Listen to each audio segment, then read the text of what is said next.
ஒரு அம்மா வந்து ஒரு பேட்டி கொடுக்குறாங்க, என் பையன் ஐசியூவில் இருக்கிறான், நான் விட்டுட்டு வந்திருக்கிறேன் விஜயை பார்க்கன்றாங்கன்னா, இது தமிழ்நாட்டுக்கு சாபக்கேடு.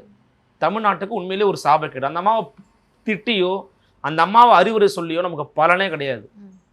அவங்க ஒரு சாதாரணமான ஒரு பாட்டாளி, ஒரு ஒரு நடுத்தர குடும்பத்தை சேர்ந்தவங்க. அவங்களுக்கான இந்த மனநிலை இப்படி இருக்குன்னா அதெல்லாம் யாருடைய தோல்வி நினைக்கிறீங்க நீங்க? இந்த திராவிட இயக்கத்தின் தோல்வி.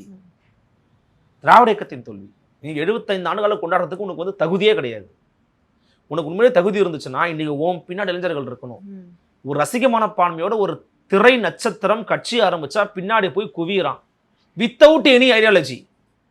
எந்த கொள்கையோ கோட்பாடோ தத்துவமோ ஒரு கொள்கை பிடிப்போ இல்லாத இடத்துல லட்சக்கணக்கான இளைஞர்களை போய் கூடுறான் அப்படின்னா உன்னுடைய தோல்வியே இல்லையா அது?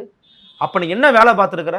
50 ஆண்டு காலத்துல நீ கட்டிய இயக்கம் என்ன, பரப்பிய கொள்கை என்ன, என்னத்தை நட்டு வச்சிருக்கிற நீ தமிழ்நாட்டுக்குள்ள?